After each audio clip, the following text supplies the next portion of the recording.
all you cool cats and fun felines. It's Leah and Lynn. And today we are in Memphis, Tennessee at the Baron Hirsch Cemetery. So follow us. And Lynn, what are we going to do? Get into the respectable groove. Absolutely.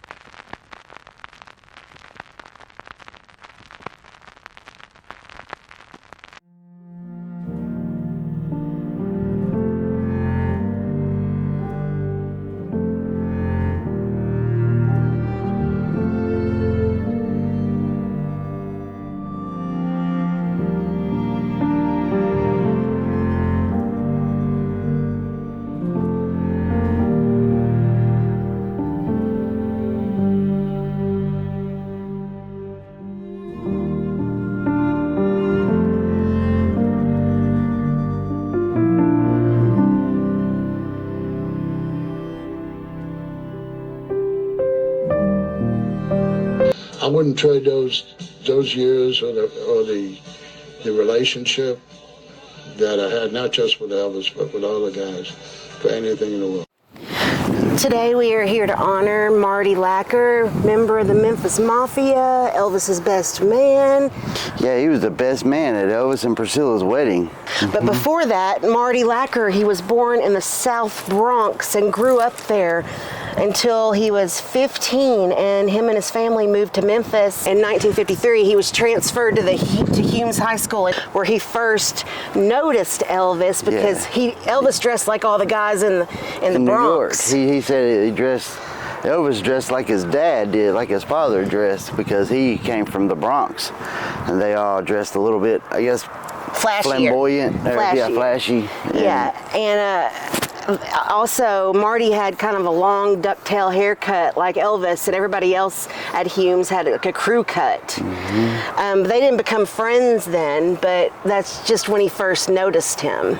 Yeah, Marty, he was also friends with, Lamar Fike. They were like best friends, and Red West and Billy West. They were Billy Smith. They were all friends. They played football together. School, yeah, on the football team. So he was a part of, he was already a part of that crew.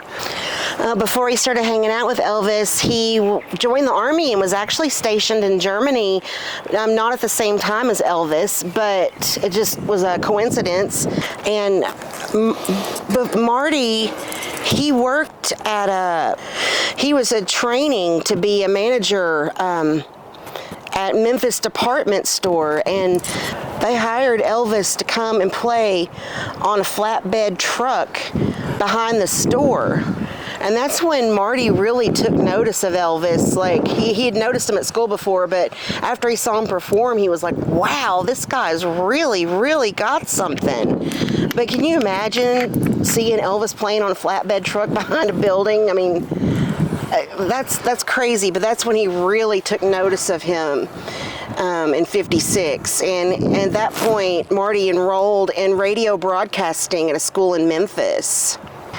In early 1957, he was invited to go to Graceland to see Elvis because Elvis knew he was friends with Lamar and Red, and so he invited him over to hang out, and they got along really, really well. Marty and Elvis and Lamar were shooting pool, and they were leaving the next day to go shoot a movie in Hollywood, and Elvis said to Marty, he said, hey, why don't you just come with us and, work for me?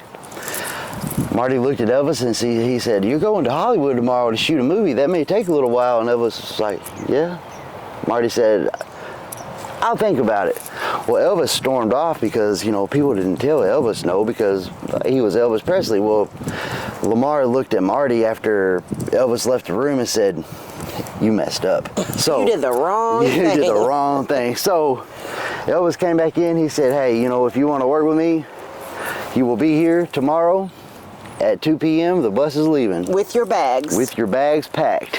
And of course, Marty showed up, and he paid him $54 a week. $45 a week. Oh, $45 a week. $45 a week. And he had a wife and kid, but back then that was a little bit better than now. But it was. But he gave him the $45 a week, but he didn't have to worry about buying any food, or he didn't hotel.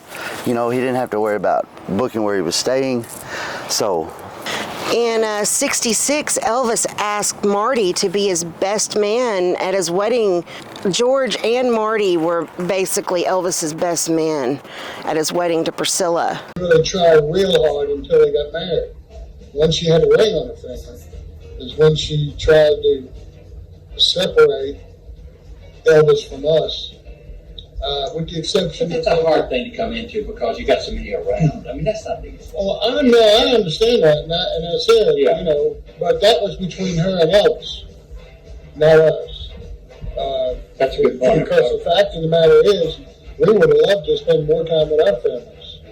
Marty was asked to run American Sound Studio as vice president and general manager. He did the contracts for Petula Clark and Dionne Warwick, which, I mean, that's a big deal. Mm-hmm. He also recorded with Dusty Springfield and Bill Medley and Neil Diamond and Jackie Wilson. That's crazy. Mm-hmm.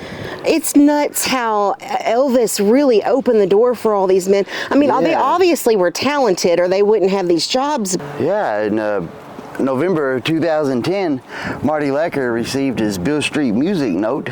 Yeah, there's blues notes all the way up and down Beale Street, and you see famous names, but he has a note. Marty Lecker was instrumental in arranging Elvis's seminal recording sessions at American Sound, which included hits Suspicious Minds, In the Ghetto, Don't Cry Daddy, and Kentucky Rain. Wow. Yeah, so Marty Lecker was, in a sense, he was responsible for hits like Suspicious Minds and In the Ghetto. And yeah, that's cool. That's awesome. Of course, American Sound Studio was located in North Memphis, at the corner of Thomas and Chelsea Street. It's not the best part of town. No. I mean, back in the day, it might have been. It was bad then too. That's where Lauderdale Court was. Oh yeah, where Elvis spent his younger years at Lauderdale Courts in North Memphis. That's where the same area. Which is one of the reasons why we haven't done a Lauderdale Courts vlog, because it's not exactly safe all the time. There are shootings over there, and unfortunately.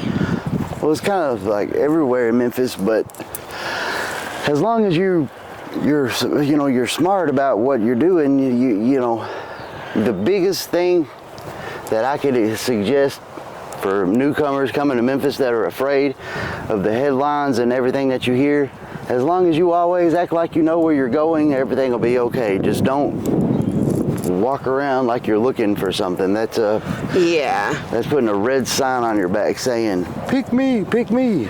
And on February 13th of 2017, he sadly passed away of kidney failure.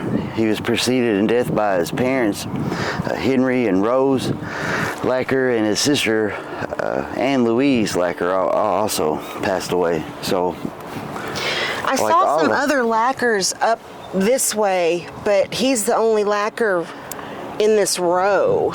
Seems like all the majority of the Memphis Mafia members passed away in 2017. It's very strange. Sonny it passed is so away. true. Red passed away. Red passed away, yes. I know that Marty was married. His wife was named Patsy Lecker, and she passed away in 2018. So she just, a year after Marty died, she passed away as well. He had two daughters, Angie and Sherry Lecker of Memphis, and one son, Mark Lecker. So, and he has grandchildren as well. But yeah, we've wanted to come here for a while, and we're trying to do all the Memphis Mafia members. Some of them aren't, as close. Yeah, they're scattered all over, but train. Oh, yeah. So this cemetery, obviously, by a train track. Yeah. So rest in peace, Marty Lecker. Isn't it hard to believe that Marty Lecker's laying right there? I know. Keep taking care of business wherever you are. Keep on TCB, buddy. Keep on TCB, Marty. You're the man. You're the man. Elvis's best man. Elvis's best man. Elvis and Priscilla's best man. Really a little rough, Marty. That's a kind of a cool rug. Look, it has a hole in it. It should stay. It's like a little mushroom top. Yeah. I'm gonna put mine. Can I put mine next to yours? Yeah, of course. Absolutely. There. Okay. So, Lynn, what do you think our viewers should do? if you like this video, you should hit the like button. And don't forget to subscribe to Atomic Hive. A lot of our viewers view our videos and they don't hit the subscribe button. 97% of our viewers have not subscribed. So. And if you could hit that subscribe button, it would really help us out. It's free to you. It doesn't really hurt anything. All you gotta do is go click. That's right. And we're just 600, less than 600 away from 20,000 subscribers. We are so close and to so 20,000 subscribers. And we are thankful for every one of you guys. And we are even more thankful for every one of the ones that we are going to receive. And if and whenever we make 20,000 subscribers, we're going to get like a 3-foot balloon.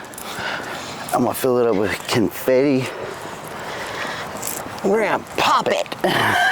That's right. It's gonna be grand. Well, it will be a So grand. if you want to see a 3-foot balloon filled with confetti, popped all over the place, subscribe.